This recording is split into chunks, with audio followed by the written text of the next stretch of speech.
Thank you all for joining me on this episode of Watchwoman. I'm Lesley, and this week I want to count down 5 indie films in the last few years that you might have missed. And since they might have flown under your radar, I am here to bring them back up to the surface.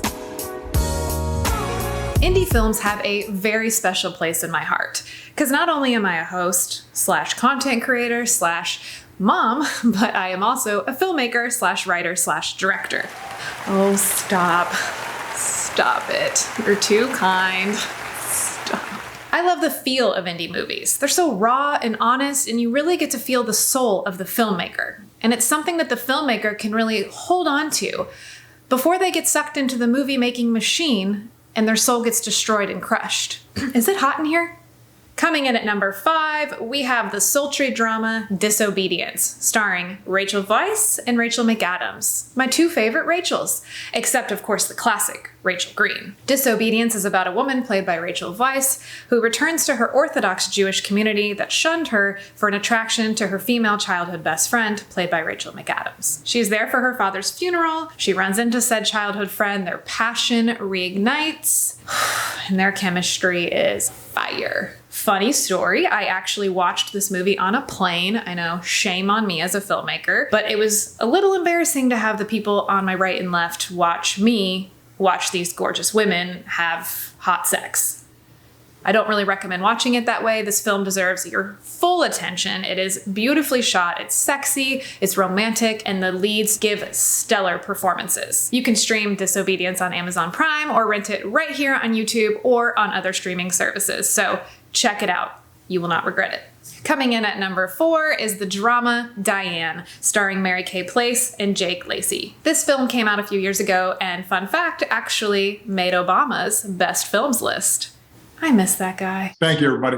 Proud of you guys. Diane is a drama about a woman who spends most of her days helping others, especially her drug-addicted son. And the movie spans several years of her life, and as she ages, she starts to confront memories that she'd rather soon forget. Diane is played by the incomparable Mary Kay Place, who I actually saw for the very first time on Grey's Anatomy many years ago. She played Chief Weber's AA sponsor. She deserved this lead role, and it was so refreshing to see a story with a female lead who wasn't 22. Her son is played by Jake Lacy. This guy is literally everywhere. I'm watching him right now on Mrs. America. I just watched him on Fosse Verdon. He was in a great indie called Obvious Child a few years back, but I have to say, this is the best thing I've ever seen him do, and I am really excited to see what he does next. Coming in at just a little over 90 minutes, this is the perfect film to watch on a Friday night with a glass of red wine, or really any night with a glass of red wine, because let's be honest, what else are you doing? Lightening things up just a little bit for number 3 is the film Plus One. This dramedy romance stars Maya Erskine from Pin 15 fame and Jack Quaid.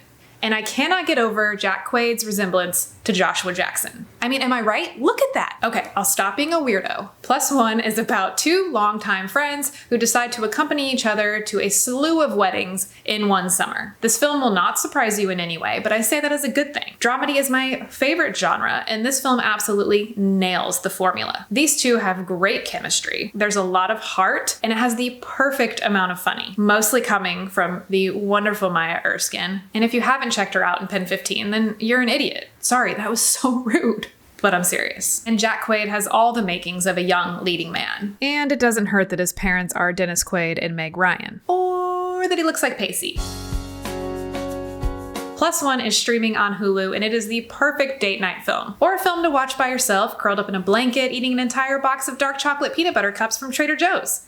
Is that oddly specific? Just shy of our top spot is Brittany Runs a Marathon, coming in at number 2. This film is about a young woman who decides to make a positive change in her life and train to run in the New York City Marathon. Brittany, played by Jillian Bell, portrays the perfect hot mess 27-year-old that likes to booze it up all night, and man, do her friends suck! When her doctor tells her that she's basically unhealthy, she decides to get her shit together by running. Her neighbor Catherine, played by the brilliant Michaela Watkins, ends up being an unlikely ally and running partner. If you haven't checked Michaela out on the Hulu show Casual, I highly recommend it. She is fantastic in it. What I loved about this film was the accurate portrayal of a woman's relationship with herself and her body at that age, where it's no longer cute to be puking after a night of drinking. And let's be honest, was that ever really cute? Jillian Bell absolutely nails this performance, and the film took away the Audience Award at last year's Sundance Film Festival. And fun fact, the cast and crew was the first non-documentary cast and crew to be able to film right there at the New York City Marathon. How cool is that? Brittany Runs a Marathon is streaming on Amazon Prime, and I have to give you a heads up. It might motivate you to get off your ass and go on a run. Don't say I didn't warn you. Finally, at our number 1 spot, we have the weird little film, The Art of Self-Defense. And I say weird in the best way possible. A dark comedy/crime film about a man, played by Jesse Eisenberg, who gets attacked on the street. He then decides to enlist in a local dojo to learn how to defend himself from future attacks. The dojo is run by a very mysterious and charismatic sensei, played by Alessandro Nivola. Look, I know I said I would stop, but Alessandro looks like a bizarro Sam Rockwell. You guys see it, right? I saw this film last summer when I was very pregnant at a small theater with the most uncomfortable chairs, and I still loved it. So that should be reason enough to check it out. Jesse Eisenberg is fantastic and awkward per usual, and in my humble opinion, his character's dachshund steals the show. Or IMHO, is that what the kids say? This film explores the themes of respect, masculinity, ego. It's executed perfectly with motorcycle gangs, sword fights, and a badass chick played by the gorgeous Imogen Poots. I highly recommend you check out The Art of Self-Defense, streaming on Hulu right now. That concludes this episode of Watch Woman. Thank you guys so much for joining me. What did you think of these 5 indie films? Leave your comments below. Click the subscribe button as always, and I will see you next Thursday on Watch Woman. Bye.